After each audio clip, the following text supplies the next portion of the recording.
Welcome back, everyone, to the Lake Lewis Jr. Show. Appreciate you joining us. And it's Friday, which is Friday Fan Day. And we've got quite a few people in our box today. A lot of people showed up from all over the country, all great Commander supporters.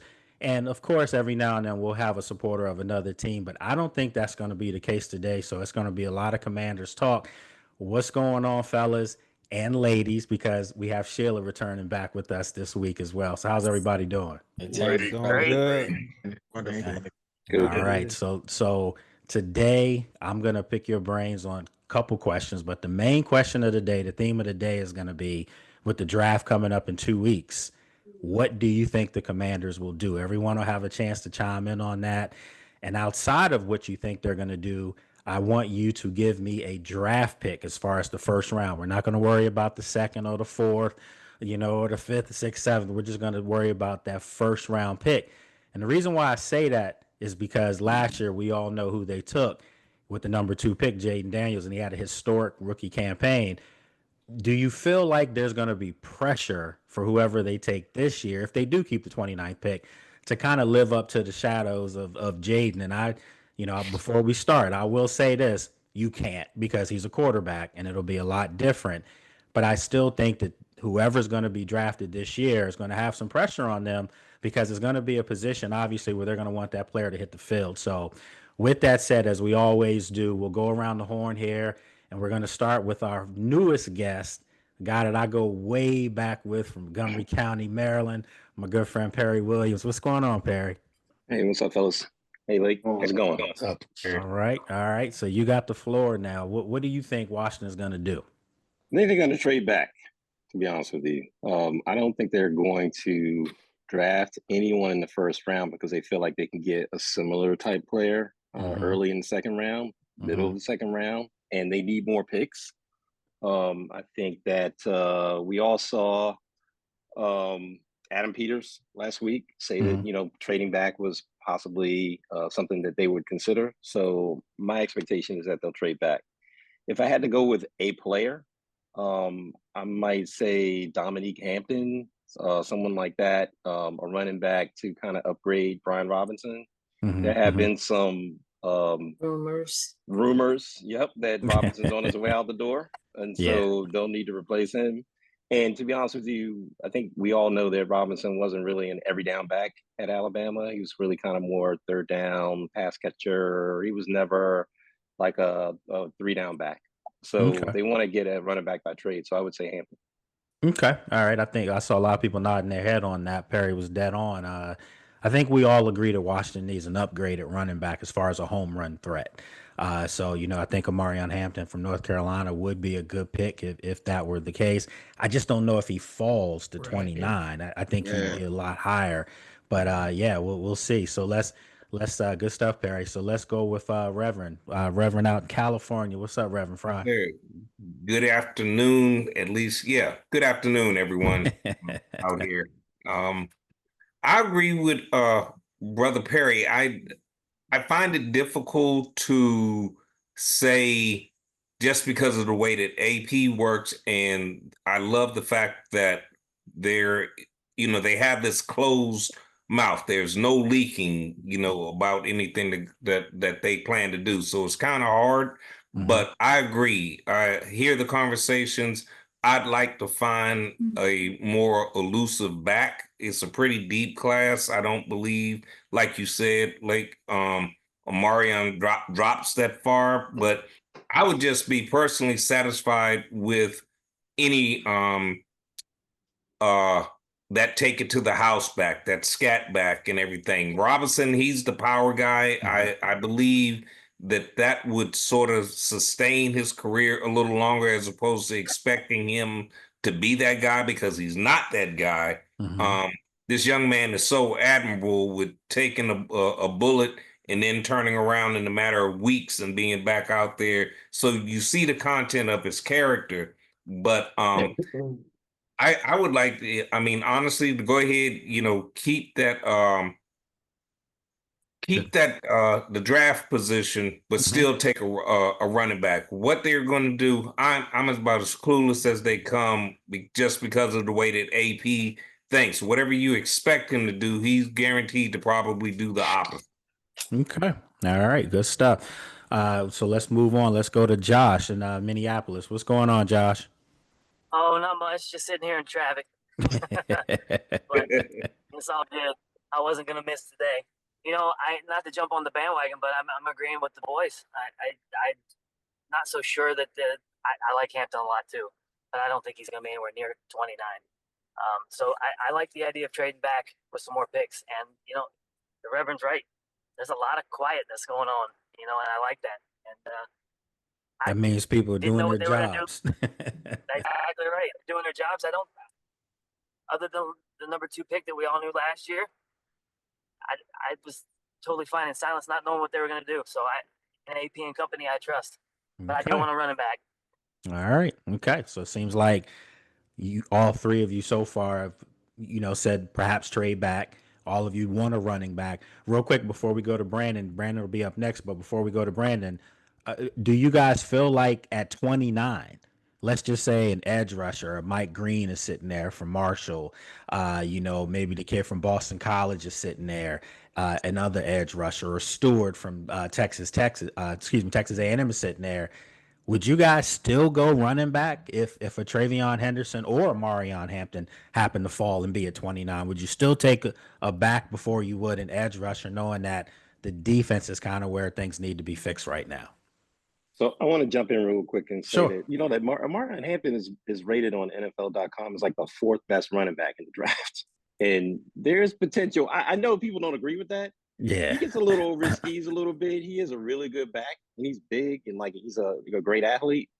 But he's my 3rd best back, so it's really not that far off to what they're saying. Yeah. I mean, I'm not making the case for him falling to 29, and I'm not saying I actually want them to draft him. I'm just saying that if I had to throw out a name, that would be the name. But I don't disagree with that. Like, there are a lot of needs. Yeah. So Rev, you said who do I have as my 2nd back?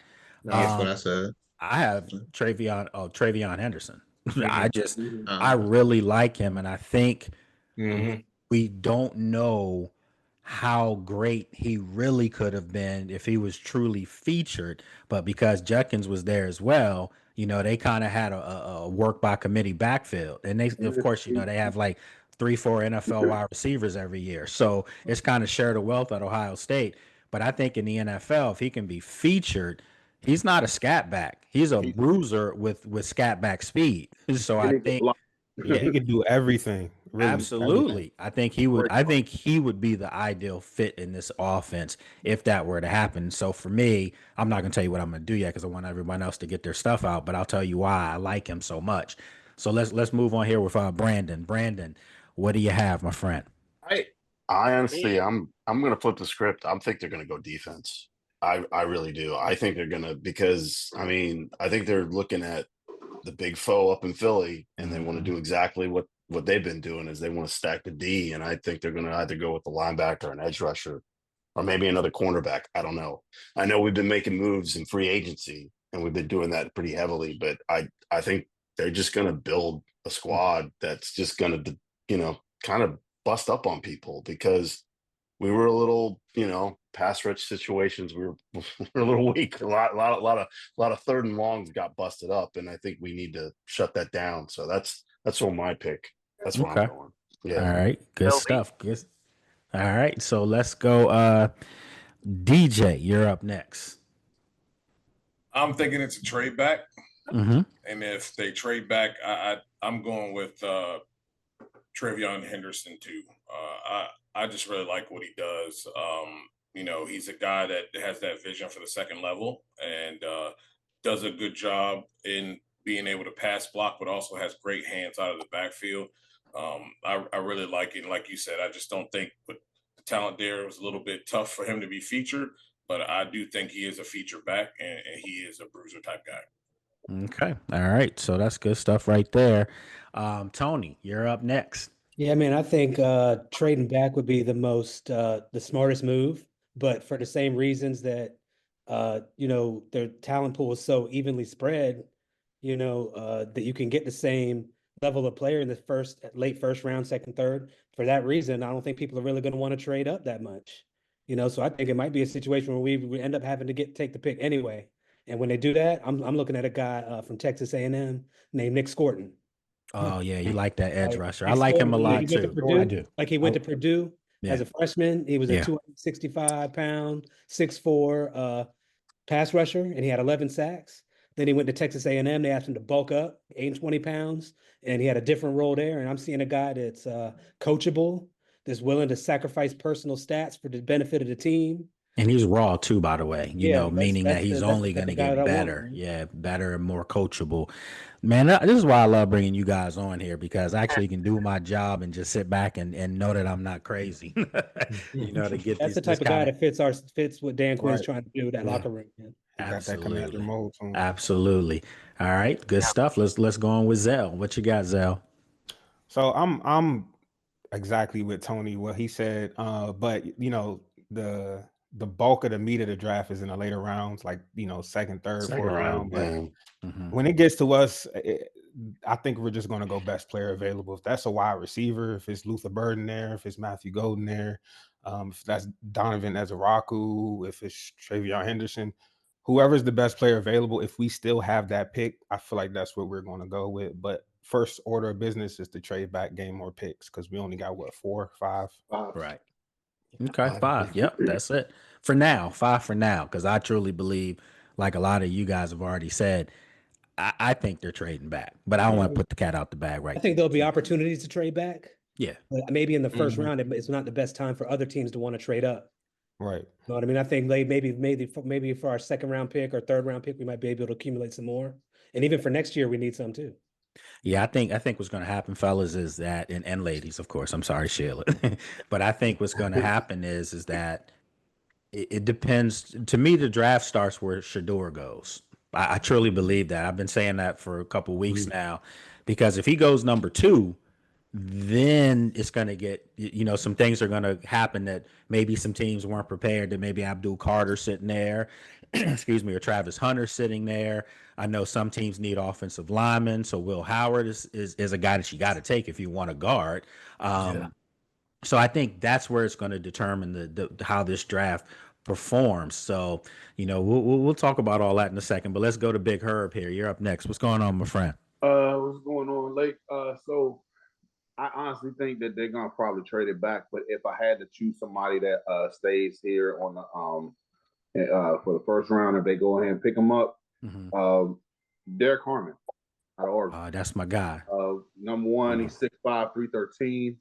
Had great upper body strength. Long arms, great with his hands.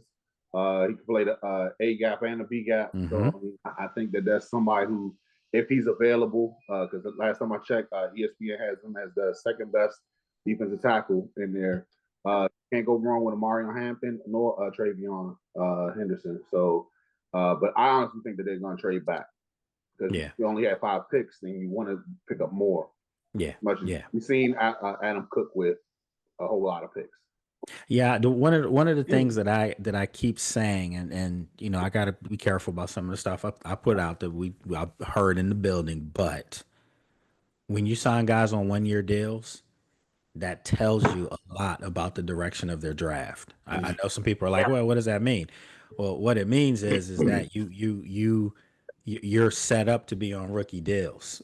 You're able to go out now and try to get more younger players, because you have these veterans on 1-year prove it to me type deals where they're going to get paid later. So what happens is that I think that means that Washington is in position to trade back and accumulate more picks. It may not be that first pick. They may keep the 29th pick, of course, but I'd be shocked if Adam doesn't come out of this draft with 2 late round picks in addition. So I think they're going to have a total of 7 when it's all said and done. But we can get to that in a second. So let's go on to Brad. What's going on, my man? What's up? What's up, family? What's up, everybody? I'm on to think. What's up, brother? I'm on to think. Unless we were in a position like we were last year, we had a glaring need. The player we wanted and can play was there. You take him. But I'm on to think you just let the draft come to you. I say best player available, because sometimes when you draft for need, you tend to overreach.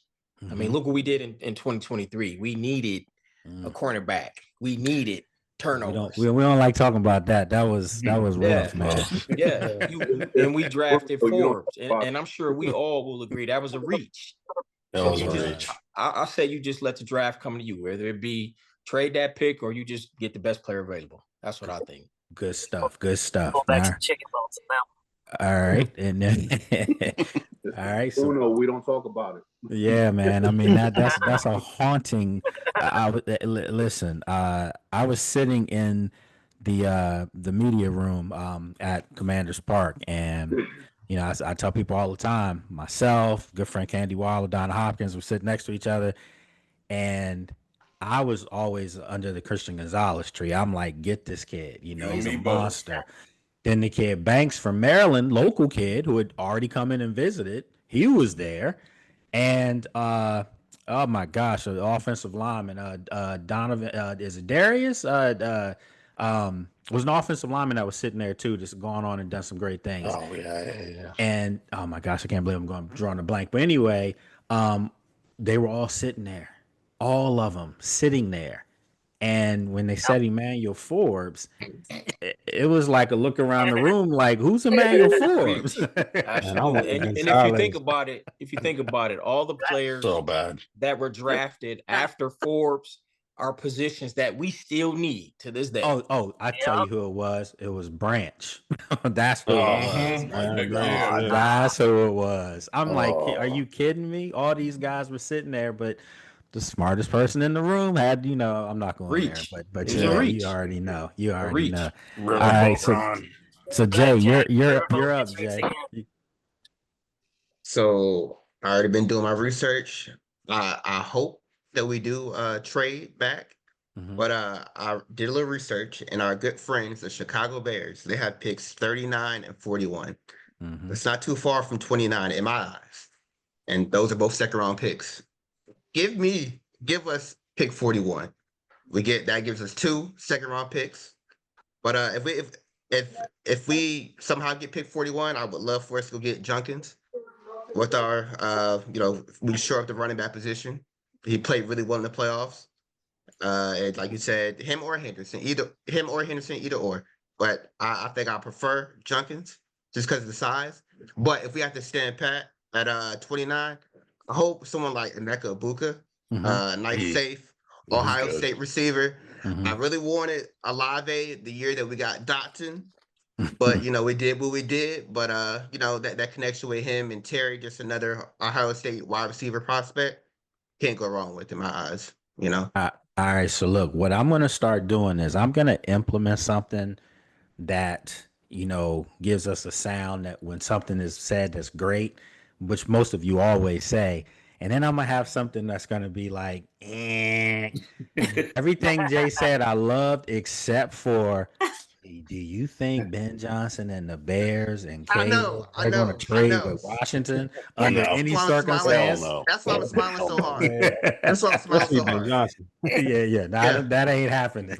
And I don't think Adam would want that unless it's their first round pick. That was my first thought. You never know. Detroit. Okay. Yeah, I saw that, Herb. Yeah, I saw that, Herb. They're not trading with the basketball guys. They got 3 top 50 picks. Yeah, I mean, they don't want to make us better. Yeah, they don't want to make us better. Yeah, of course you don't want to do that. Yeah, Caleb would be like, you can't trade with them. He got my trophy, my Rookie of the Year trophy. So anyway, all right. So let's go with Sheila and everybody again. She's become the queen of the show because she's literally our first and only, so to speak, so far, female fan that's come on. So we appreciate you coming back. I'm gonna try to get some more. I know some that are fans. Okay, let's do it. Anyway, all y'all had good. As far as I'm concerned, running back and somebody that can catch Saquon. Okay. Yeah, I like that. I like that a lot. I might not know all their names, but that's what I think. We got to go after that.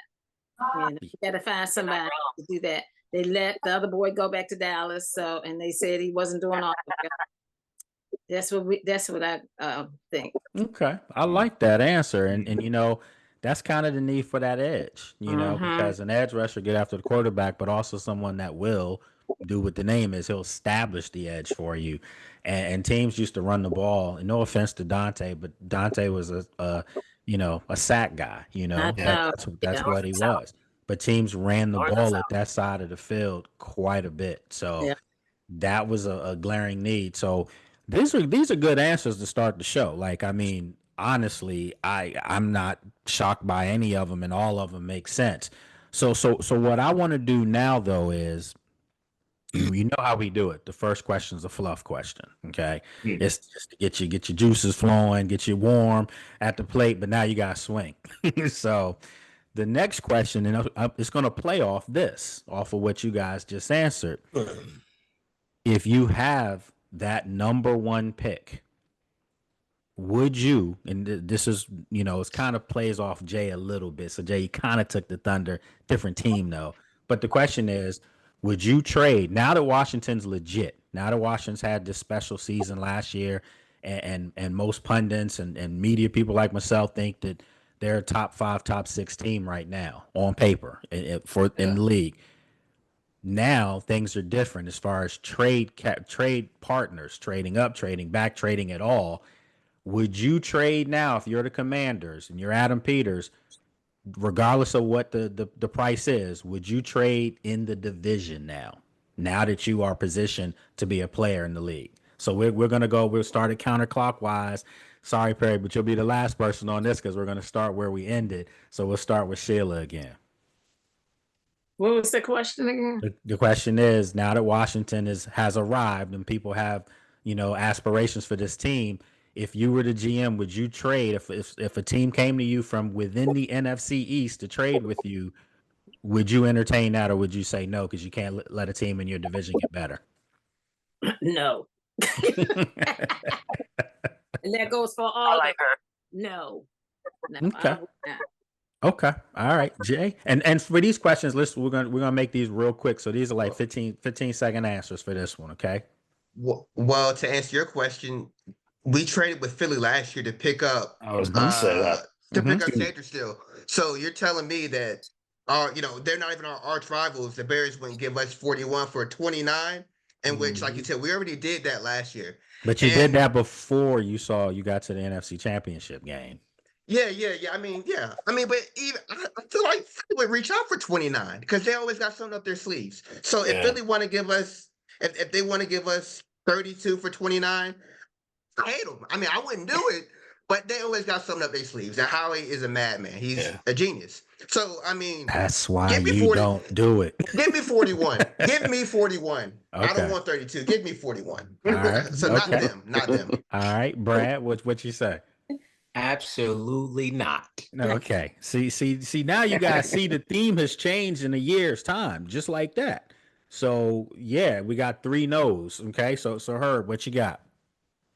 So I would say no if we're trading to Howie Roseman, but seeing how the Giants and the Cowboys run, I mean, exactly. Okay. Exactly. And you got that clown up in the booth that says Saquon is only worth $9 million.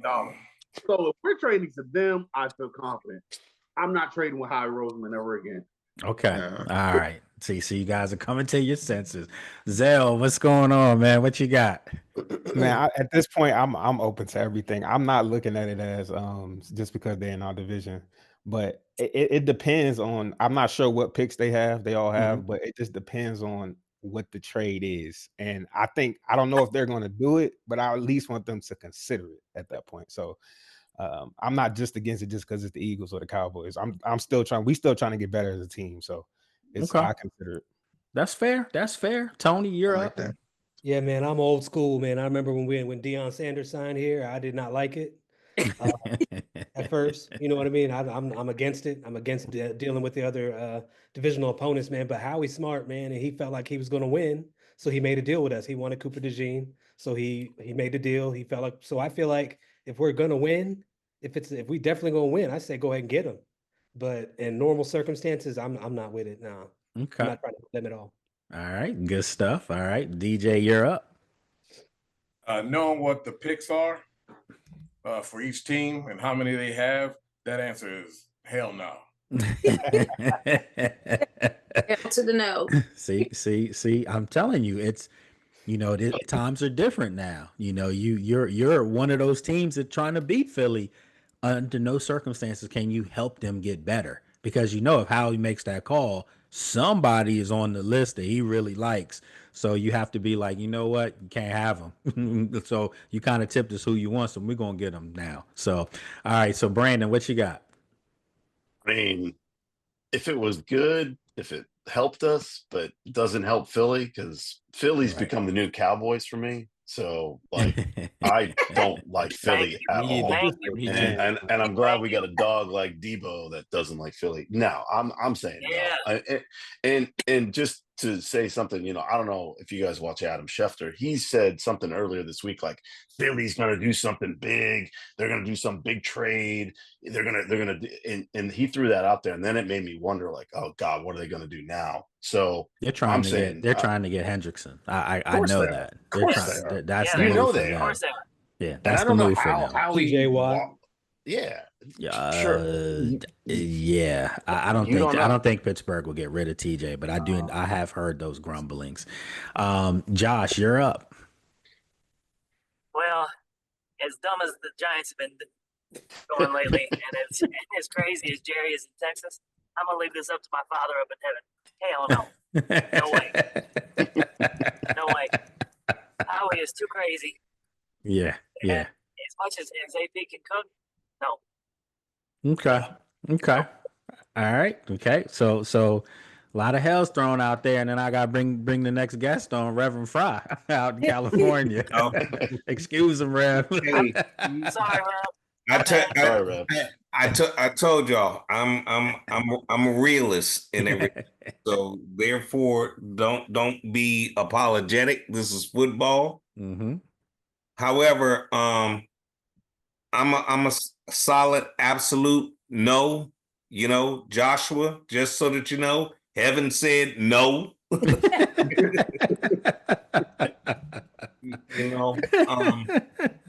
do it. No. Can't do it. The enemy is the enemy is the enemy. That's it. That's all. And good stuff, like you man. said, with the way, I'm sick of Dallas just because they can be 0-16 and someone will still project them to go to the Super Bowl. Always, every time. Oh God. So I'm sick of that. So they have nothing. In Philadelphia, Jay, you said it. He's the mad scientist. So there's nothing he's going to do that's not going to be a benefit to him. So no, absolutely so we not. Can't do it. Absolutely not. All right, and then we got Perry up on there. Perry, you still with us? Yeah, I'm still there. here. We go. All right, what you got? So I'm going to disagree with most of you because, like you said, it's a new day. I wouldn't want to trade with anyone within the division if the Snyderverse were still a thing, right? Because we were getting fleeced. We ended up with Donovan McNabb. Think of the many different ways. Albert Hainsworth. Like, think of the many different ways we got fleeced by teams yes. And so, but now this is where I land with a lot of stuff. Like, I'm faking it. I don't look into the draft that much, because I'm comfortable with whatever Adam Peters wants to do. Right. So if he decides he wants to trade with a team within our division, then he's working something, and I'm good with that. Right. Like, I don't care who he trades with. Just make the team better. So it sounds like, with Perry, I can agree to an extent, because it sounds like you're saying we keep giving all this credit to, Howie Roseman up there and Philly, but we have our own Howie Roseman, in Washington. So maybe, he's like, you know what, I'm going to outthink this guy. So the war of the draft begins with those two guys. I mean, this is something that you can't deny it. It's a war brewing here, and it's coming. And for all the Eagles fans that are always in my chat box now, my DMs, in the comments on these shows, I mean, it's like, you just won the Super Bowl. You just won the Super Bowl, and you're over here. You wouldn't have been doing this in years past. Make no mistake about it. Washington would have got no energy from anyone. Well, now Washington's getting a lot of energy. We put them on notice. Yeah, Oh, they're absolutely. scary. Put them Come on on. notice. They're All scary. right. So now I'm gonna put y'all on notice with something here, and I kind of have an idea the answers that are gonna be asked. So this isn't a fluff question. We have to really think about this. So yesterday, not sure if any of you guys saw the latest pod, but yesterday I had Lorenzo Alexander, Anthony Armstrong, and Oh, cool. Chris Wilson, all former players on. And I asked them about the question I asked you guys all the way back when I was in Indianapolis about if Jaden Daniels was the top 5 quarterback right now. And Lorenzo and Anthony respectfully said no, but he's projecting to get there. They just don't think it's fair to take some guys that have done it for 3-4 years and move them out of there. Chris was like, nah, he is. And Yeah. I'm moving. And he said, and I'm moving Joe Burrow out and putting Jaden in. The other guy that they all agreed that was in that top 5 now happens to be in Philadelphia, Jalen Hurts. And I have him on my top 5 because of, if we're going to make this about stats, no, he's not on there. But if we're going to make this about production and leadership at the most important position and not making mistakes and winning Super Bowls, that's what it's all about at the end of the day, right? He's been the 2, been an MVP of 1, probably should have been the MVP of the one they lost to Kansas City a couple of years ago. So now my question to you guys, we're going to have fun with this, but this is one I'm going to give you guys 15 seconds to all absorb it and think about your answer. Some of you probably already know your answer, but the question is, who's the best quarterback in the NFC East? We're not going to do the top 5 in the league. We're just going to go right here in the division. Who is the best quarterback in the NFC East? Okay. Think about it for 15. You give you time. Some of y'all probably, man, what you giving me that for? I already know who it is. I just need 5 seconds. I just need 5 seconds. And you know the thing is, you can do it this way. If you had to take one quarterback and plug them on each team in the NFC East to win, who would it be? I mean, that's your best quarterback in the division. And I kind of think we all know, but I want to still hear the answer. So we'll start with Perry on this one again and go back the other way. It's funny for me. I actually looked into, after watching one of the episodes, I actually looked into Jalen Hurts a little bit further statistically. And he has a lot of production in terms of rushing touchdowns for a quarterback because of the tush push, right? Yeah. I mean, Like they're one 2 yard game. He's got like 50 touchdowns, 50 rushing touchdowns, something crazy. They're like a 2 yard average. Yeah. And last year, ask yourself a question. Does Philly even get to the Super Bowl if Saquon Barkley doesn't carry them through the regular season with 2,000 yards? You know, I think everyone in this group probably says no. Yeah. So I'm not saying that to say that Hurts isn't better. I would prefer Daniels because I think when Daniels gets 3, 4, 5 years into the league, he's going to be so much better than Hurts is right now. So if I had to say this, it's a weird question. I feel like Daniels is better, but obviously Hurts has had the better, like so far he's been further along in his career. He's played in 2 Super Bowls. Being respectful of that, if I had to answer, if you're asking me to pick one, I'm going to say Daniels is going to be better.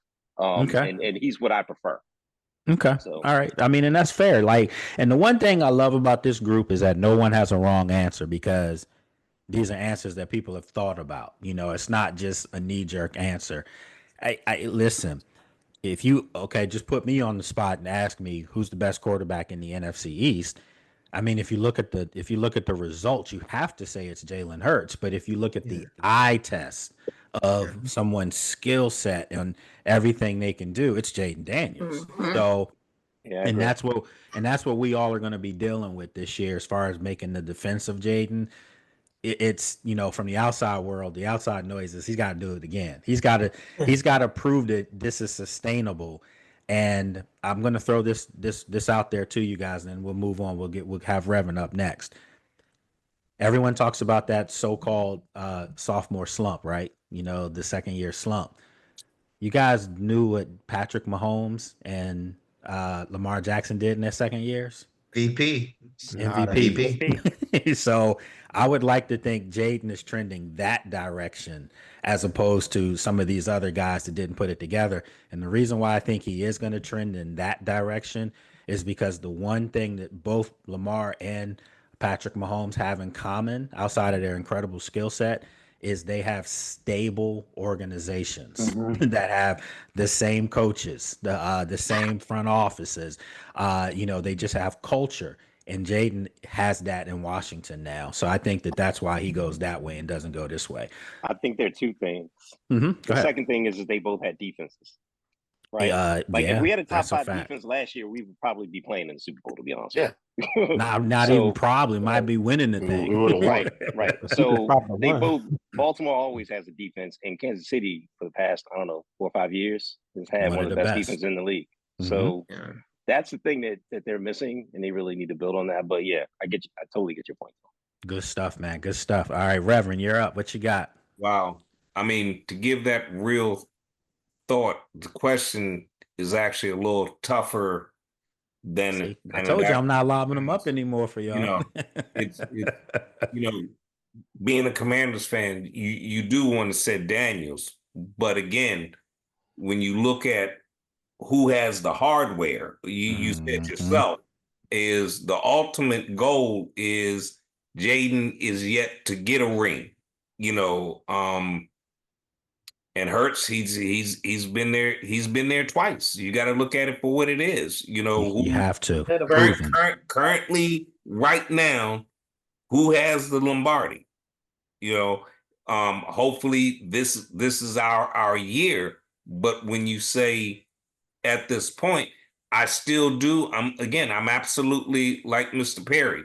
I believe you can plug Daniels in with and it's not a one person. He's still going to need the supporting cast, a solid supporting cast. He's not going to run around that field and win it himself. So if it's the current supporting cast, then does he end up running for his life? No different than Patrick. And Patrick is spoken in terms of a GOAT, but when he's running for his life, how effective is Patrick at that time? Good point. Yeah. Very good point. This is good stuff, man. I love this. All right. So good stuff, Rev. Josh, you're up. All respect in the world to the young man because he's got a ring, right? Mm-hmm. I mean, he's got a ring. But there's a thing called an exception to the rule, and I think we've got one in JD5. I really do. Okay. From watching that tape last year and watching all the games, I mean, I'm going with JD5 all the way on this one.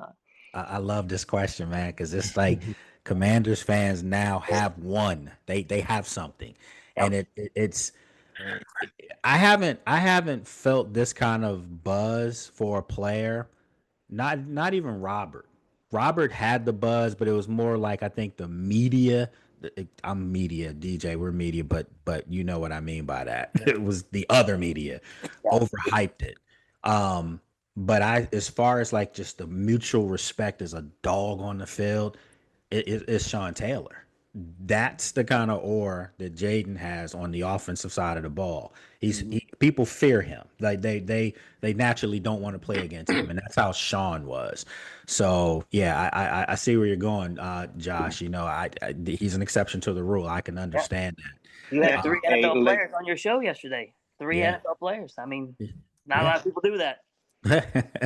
What'd you say, Perry? Blake, I'm going to add a little seasoning to this. Mm-hmm. So Eli Manning was Super Bowl MVP twice, was he not? Yes.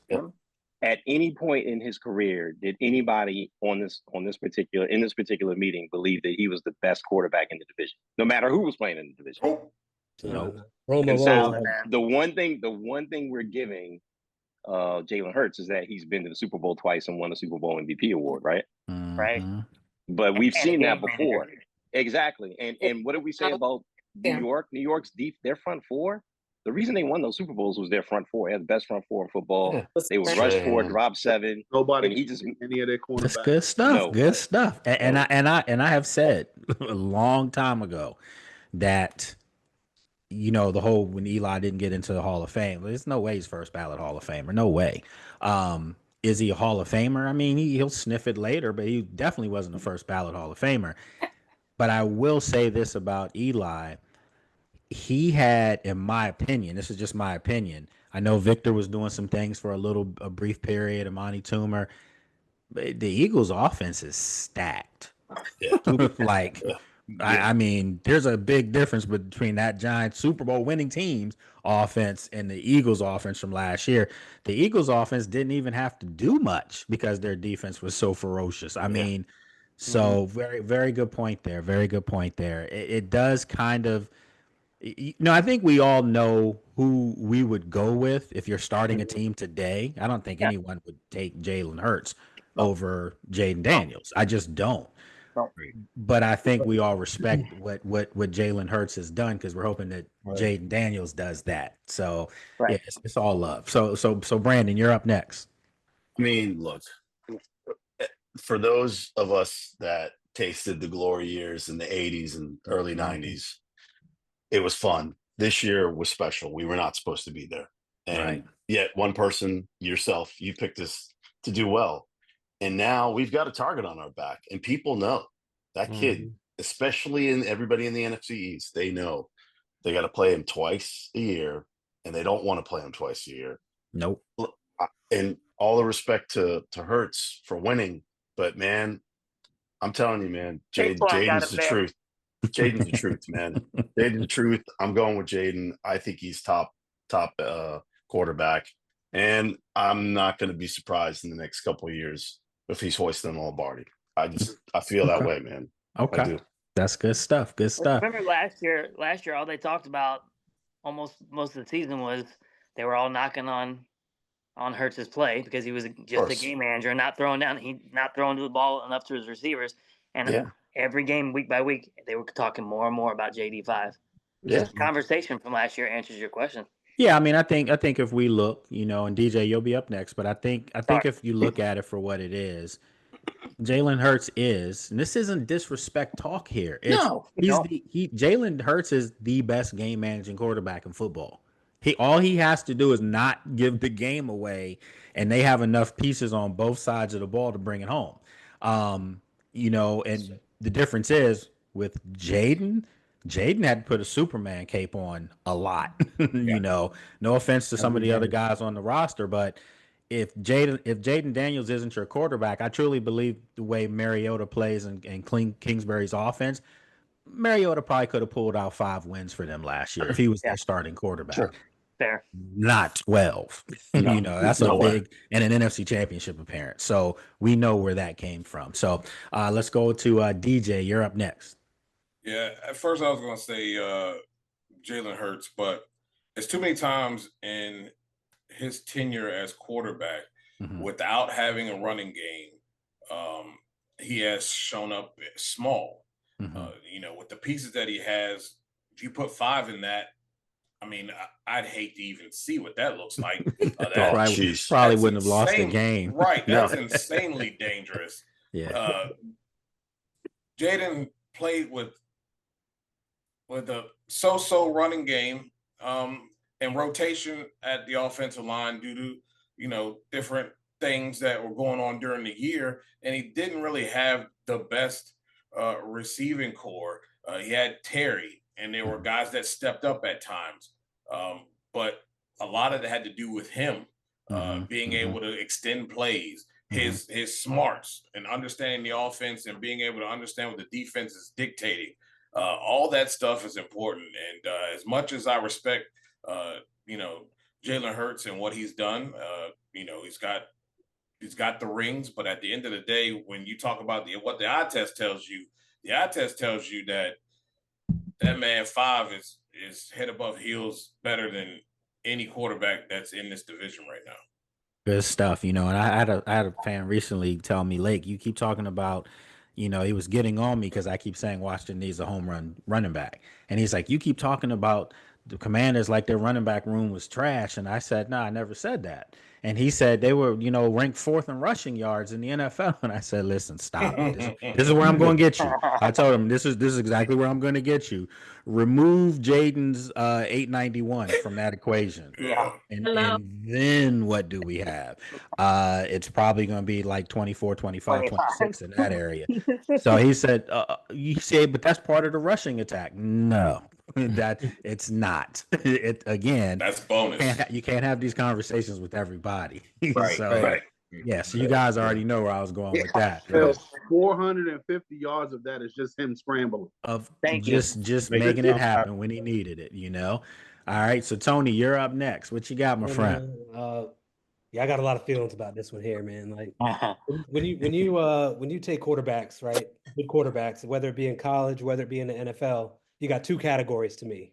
All right, you got the highly serviceable quarterbacks that you put them in a good situation and they're not gonna lose it for you, right? Dak is good for that. Like you said, like Jalen Hurts is probably the best at that.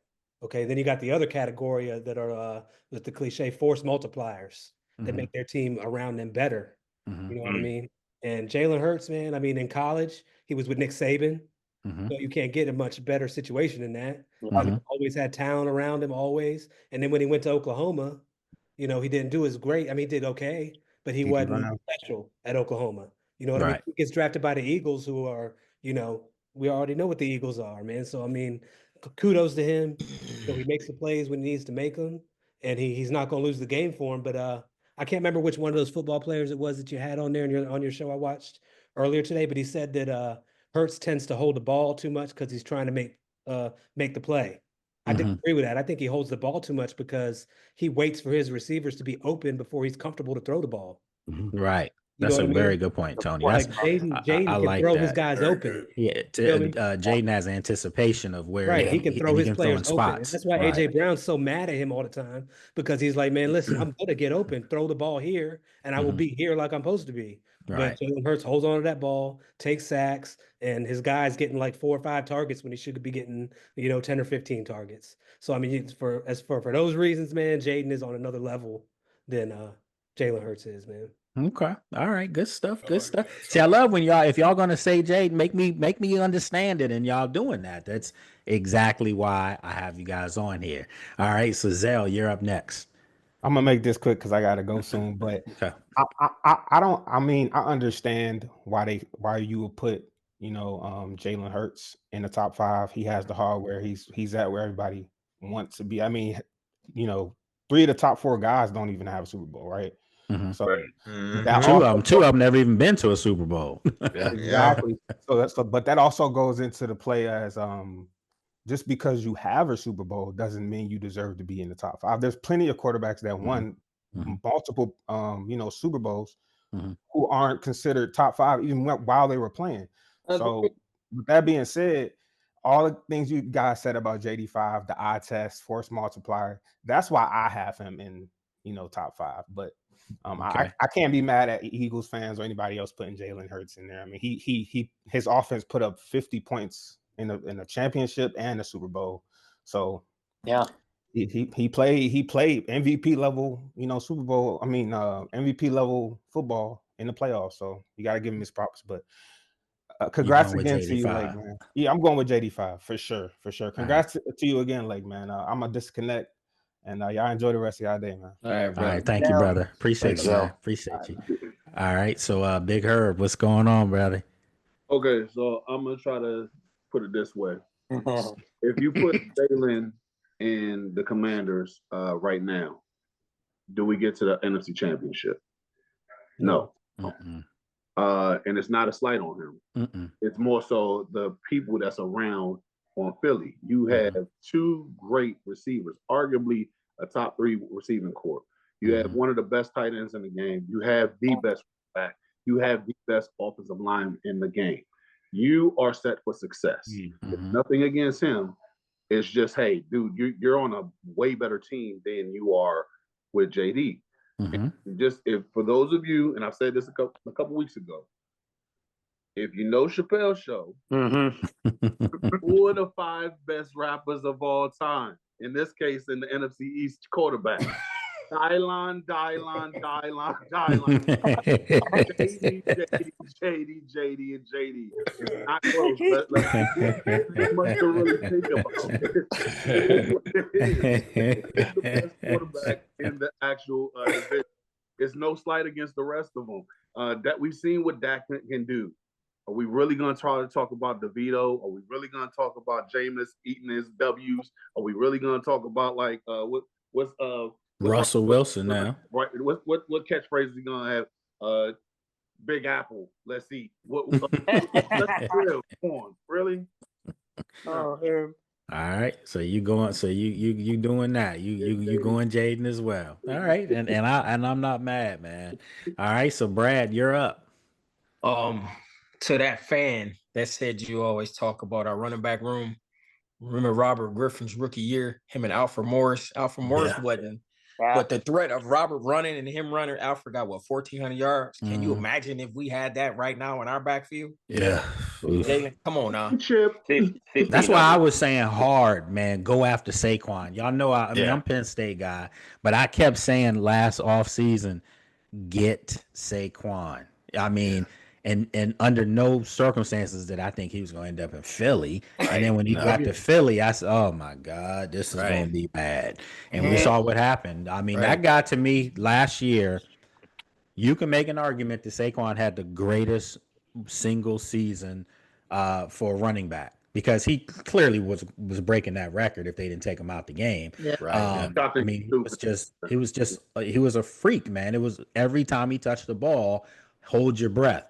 And that's what I'm saying. If Washington can get something like that, it could be special. So So Brad, you're going with JD5, of course. Well, yeah. I mean, right now at this point in their careers, you got to say Hurts because where he did it. But long run wise, it's an easy W for us, number 5 all day, because it's not like we talking like a Joe Flacco or Trent Dilfer on a Super Bowl team. A lot of things we give Jaden credit for. Hurts got it. You know, he's cool too. He's calm under pressure. He can run. We got to give my man his props, but he not 5. Right. I like that. All right. So I'm interested to hear what Jay has to say here. So after watching, as soon as I heard you ask this question in your video earlier, I immediately tried to make my top 5 quarterback list. It was easy. Number 1 was easily Pat Mahomes. But then for me to fill the 2 through 4 spots, I struggled because I usually think that LJ is number 2, but I said LJ is number 3. I put Burrow number 2, LJ number 3, and then Allen number 4. And then I put Hurts at actually number 5, just out of respect for him actually winning a Super Bowl and getting to 2 Super Bowls and actually playing really well in both Super Bowls, right? Just out of respect. But I'm cool with saying Jaden is number 6 in the league because of off of potential and what we saw. And like I said, just truly based off potential. And like you said, what I really struggled with was skill set. And like I said, like Lamar is really good, but it's just like you said, like I think his time is a little off, but just what makes him stand out so well is his running ability. He's always the best athlete on the field. Yes, but like pure quarterback, I said, you know what? Let me put Joe above him. But LJ has the MVPs, but he just hasn't been to a bowl yet. Okay. But like I said, like we're gonna get there. We're gonna get there with Jaden. So 6. So this is the thing, and then we'll have Sheila, wrap this up for us. I want people to understand the whole notion of Jaden has to do it again. Okay, is almost a cop out, for people who don't want to say what they saw that one year. And if we're going by what someone has done, he's only played 1 year. I mean, so that's he's only been able to play the year he's played. And what did he do? Like, what people? Sorry to jump in, but people that's talk good. about That's good. this sophomore slump and defense is going to figure him out. We give him praise because he's smart. What if he figure out defenses? Why don't we ever look at that? What if he has more help on offense to figure defenses out? Exactly. Like Pat. He has the Oculus already. Yeah. I mean, you don't think that he was preparing since day one? I mean, look at what he did in LSU. When he was in LSU, then he started using that technology. The boy has gotten real quick with his reads. Think about that Atlanta yeah. playoff game. That Atlanta the game against Atlanta when they were dropping those linebackers back, and Chris Collinsworth was like, they're confusing him. He picked it right up in the second half and started moving that ball. He got over that. So come on now. Well, this is what I like to tell people, and then we'll get to Sheila here. What did Jaden Daniels do at LSU from his first year to his second year? I was going to talk about that. Well, go ahead, babe. There you go. You got it. You go ahead. It's all you. I actually will talk about. I know I can't compare it to the NFL, but he had 5 years in college. Okay, and to me, with all the experience he got in college, and then when he got to LSU, he bumped it up, and he went there knowing that that's what he wanted to do. So he put the work in, and that's what we see, and that's what I saw. And then he had a bad defensive line in college, and he still was Superman. A bad defense in general. The worst defense in football. College football. And so that's why I feel like he's better than any of these because of the experience he got in college. And then he came in here and then he even showed you, I can do it just as good as y'all can. And that's the way I saw it. And so to me, he is the number one in our division as far as what I can see. And I believe that even he's going to be even better when he comes back this year. Good stuff. Let me jump in with one last comment, Lake. So, sure. So the thing that makes me feel like Jalen, that I default to Jalen a little bit, despite the Eli Manning comment, is that they run a very orthodox offense in the NFL. It's like hand the ball off, throw the ball vertically, like use a passing game when you have long distance downs. Like there's a lot of that going on.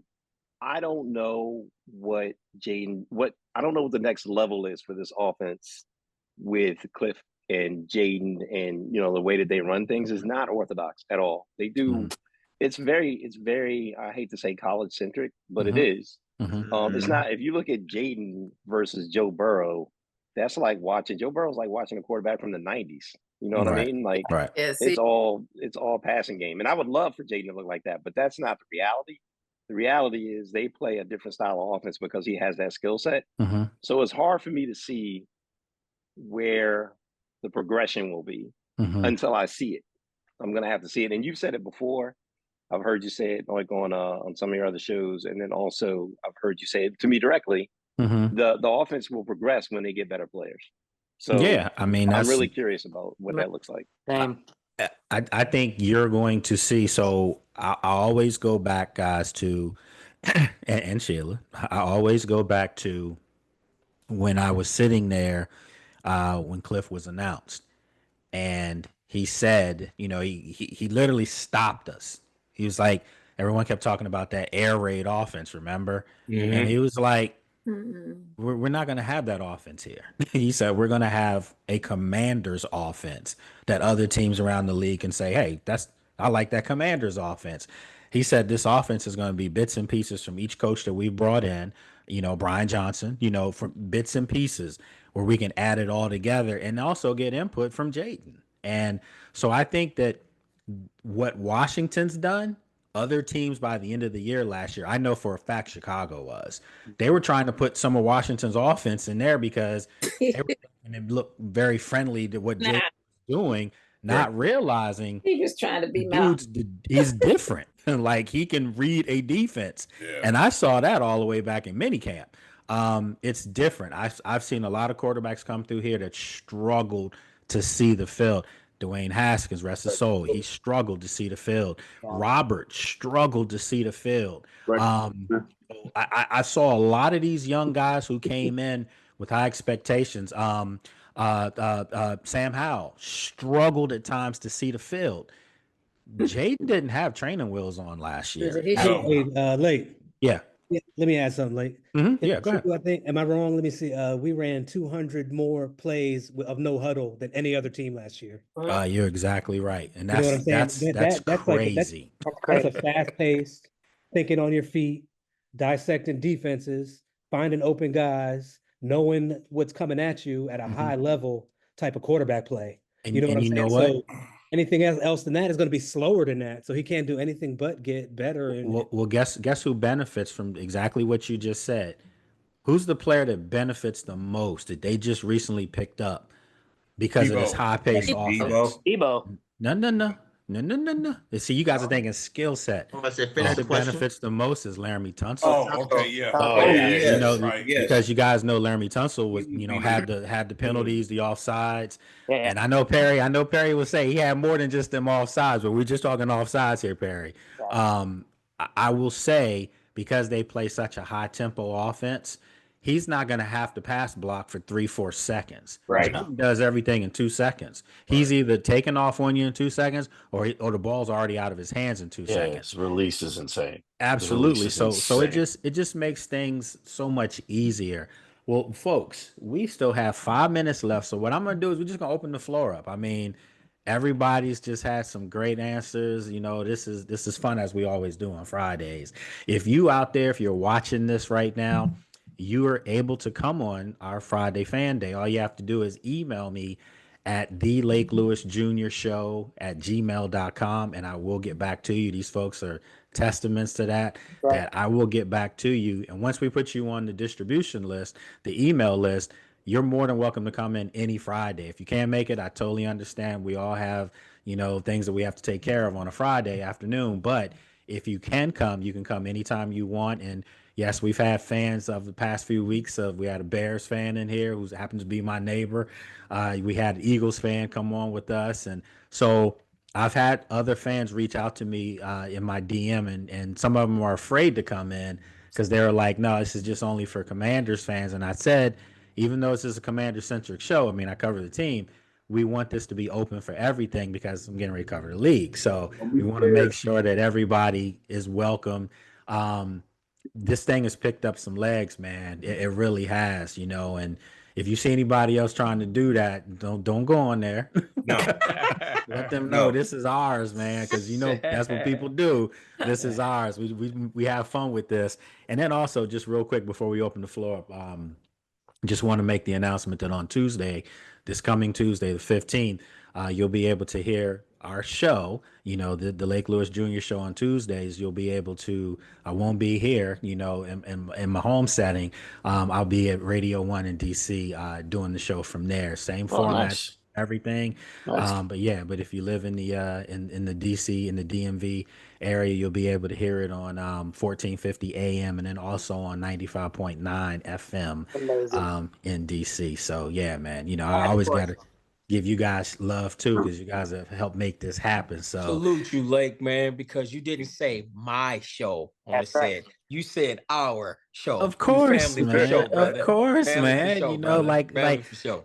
I get so many people tell me, they're like, when you do the fan show, man, is that like, do you like email each person and tell them what they can't say and do? And I'm like, what? Like, I don't email anybody anything, just the link to come in. And once we come in, this is what we do. We have fun. So y'all know how I feel about y'all. I mean, I'm greatly appreciative of everybody taking time out of their day to come on. And this has become a thing, man, and some of you have your own show. So what I do want to do before we wrap up, I want some of you guys to be able to plug some of the stuff that you're doing. Because like I said, I went on Herb's show the other day, had a great time. My little brother DJ, we go back. He's one of the oldest tenured people with my company, Sports Journey. So yeah, man, we do this, and now to be able to have my guy Perry on here, the guy was best man in my wedding. I'm divorced, but I'm living life now. I got my new babe. We good. We straight. So, but yeah, but nah, man. Just the fact that you guys are coming on the show from all over the country, and some of you haven't been able to make it over the past few weeks, and have been sending me emails like apologizing that you didn't come on. It's all love. It's okay. I totally get it. I totally understand. But that's the kind of family atmosphere we have with this thing, man. So we're gonna keep it rolling, and the floor is open now. Anything y'all want to bring up? Anything you want some answers? There's one thing I want to say, like, yes, sir. Quick. Go ahead. No, go ahead, Tom. Yeah, I'll go third. About B-Rob, man. Like I'm hearing a lot. Like I agree with you, Lake, 100% that we need to draft a home run hitter, right? But I think that we're going to see Brian Robinson come in healthy to training camp. It's a contract year for him. Don't forget. Right. So I don't want people to just push Write OP him off. wayside, man. No. I think Brian's not. Listen. with a guy to share the carries with him. I think he's gonna have a good year this year. Brian has limitations. Yeah, I mean, and that's the thing. Brian is, and I've said this from day one. Brian, even when he came in as a rookie, before the unfortunate incident, and you saw this guy looks like he's best back on the roster. That's not saying I don't want to say it this way because I gotta go in the locker room and see him. I don't want to say that's not saying much. What it was saying was they didn't have a lot of backs. No. And I think for Brian to be at his best, he needs. So Brian is David Montgomery. David Montgomery needed Jahmyr Gibbs. No, he's not though. No, he's not. No. I'm just saying. I'm not saying that their style is the same. I'm just saying as far as their stature in that running back room. He's robbing to a Batman. He's robbing to a Batman. 100%. Absolutely. He don't move like Montgomery. He does No. Montgomery. That's not what he's saying. But yeah, I'm not saying he's. But yeah, I see what you're saying. I'm saying David Montgomery when he was in Chicago. His numbers were like Brian Robinson's, but he needed another back. A yin and a yang. He needs that, and Brian doesn't have that. I think if you look at the most productive back on Washington's roster last year when healthy, it was Austin Eckler. I mean, Austin was the guy that made the plays that needed to be made. But we all know with Austin, the injury history and, of course, the head injuries. Yeah. The Pittsburgh game? Yeah.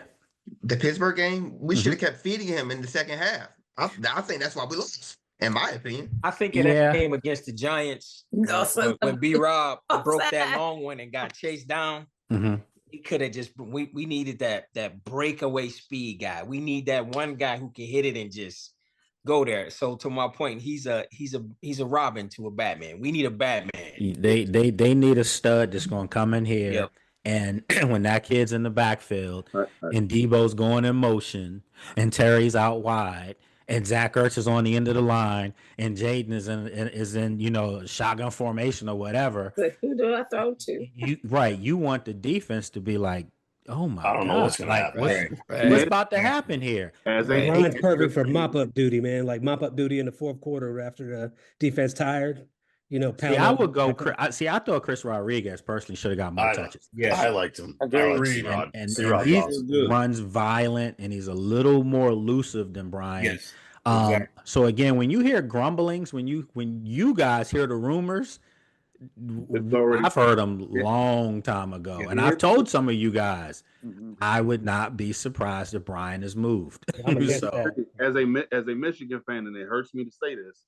You have two studs in the backfield coming out in the draft, Travion Henderson and Judkins. They are going to be a problem in this league. And if you got a chance to pick one of them up, I think the back from VTech is going to be a problem too. I do too. He's very underrated. Absolutely. And he's fast. He's got some power. So look, folks, it's 6:17. I told you I wouldn't keep you over. So we're like in that threshold now. Next 3 minutes, it'll be at an hour 20. So we're going to try to wrap this up. But yeah, man, this is what we do, and again, I greatly appreciate everybody coming on and keeping this thing going. And if you have friends that want to come on, let them know. Please do. Let them know to come on. And we're going to start doing some things. I had the graphics up on the screen a couple weeks ago. We did the polls and all that stuff. We're going to start bringing some more of those to you. But I got to make the questions tough, man. I sit there and think Friday, like, I got to stump these guys because they know their stuff. So I think everybody was in agreement today. It seems like everyone's saying that they would actually trade back as far as that 29th pick. Most of you guys feel that way? Yep. Yeah. Okay. I feel like whatever Adam wants to do is the best thing. So if he doesn't want to trade back, I like that. And you know what? That's a good way to put it because it allows you to enjoy the draft. It allows for you to just sit back. I'm gonna be in Green Bay, but it'll allow for you to sit back. There's nothing going on there. Sit back in the coat. Yeah, and just watch the man cook. Watch him do what he does.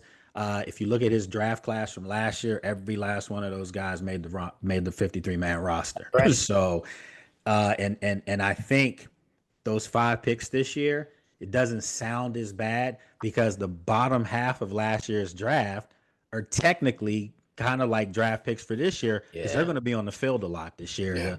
The Jordan McGee's, the Hamptons, the Jean Baptiste, all these guys are going to have chances to really be on the field a lot this year. So I think, those 5 picks this year, that was strategic because they went out and filled some holes through free agency and some trades. So, quick question. All right, folks. Quick question. So you're gonna be in Green Bay because I know you said that it was gonna be. Yeah, it's looking like that. So I'm trying not to. I want to be in Commander's Park. Be in the media room. Last year I was in Detroit. Brad, what's up? Appreciate that. Absolutely. I was in Detroit last year, and that was one that I had to be there. You know what I'm saying? I wasn't upset either. I was the second person to interview Jaden, and it was a moment, because it was like the first draft for the new setup, and they nailed it. So this year, and we didn't really talk about that because I remember I mentioned to you guys earlier, do you feel like whoever they drafted, if they keep that 29th pick, do you feel like that player is going to feel the pressure to perform the way Jaden did, or is it just like I said, because Jaden's a quarterback, so that's why that wasn't the case? I don't think so, because I heard AP said that if they had to play today, that they're ready to go. And that couldn't be more gratifying. So I think with the way that that DQ operates, that he's not going to allow now. Media and all that are going to do and say what they say, but actually inside that locker room, I don't think DQ let that young man go through that type of mental pressure. They're going to develop and bring him along, and that pressure isn't going to be like that psychologically, which I believe ultimately is going to produce a better player. That's a good point, but I think they also often, from what I've heard from them, is they're looking for people that will apply the pressure to themselves.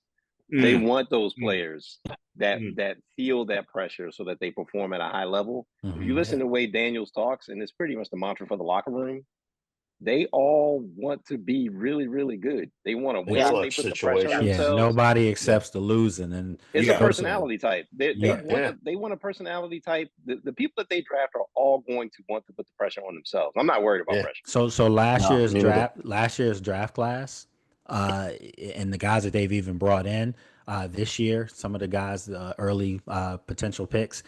Last year's draft class, if I'm not mistaken, out of the 10 guys or 11 guys, I think it was like an 85% captain rate from in college. So there you go. So that's exactly what they're looking for. They're looking for guys. And Adam and Dan told us that when we were in Indianapolis, they said, that's something that they want to know. They want to know, like, as far as the person's leadership qualities, not where it's not always about you, but how can you make your teammates better? And that's exactly how that locker room was. I've said it and I'll say it again. After that Pittsburgh loss, I've never seen their locker room like that. It was eerily quiet, but each guy was it was like position groups talking amongst themselves with their backs turned, but just quietly talking to themselves, like, what happened? What could get better? And I had a player tell me that there's no question they did it against Baltimore and they followed it up against Pittsburgh. They respected their opponent too much. They didn't realize how good they were. Right. So I don't think that's going to be the case this year. No. I think they're just going to come full throttle, and you're going to get it. So they need to. All right. Well, look, folks, 6:23. I'm gonna get ready to pull the plug on this one, but as always, man, we have a lot of fun doing this. And sorry, you said to invite more friends. I don't have none. I'm in Detroit. They hate coming here. So y'all all the friends I got, brother. We love you, keep BJ. Coming back, we love you, BJ. Well, if you can get your Commanders fix right here every Friday, you know that, man. So so that's what's up, man. But yeah, good stuff as always. And again, appreciate you guys, coming on and chopping it up with me, and we'll do it again next week. Same Stay time, safe. same place. Everybody have a guys. great weekend. All right. I'll stay safe, man. Thank Be you. safe. All Thank right. you. Thank you, Take care everybody. now. All right. Bless.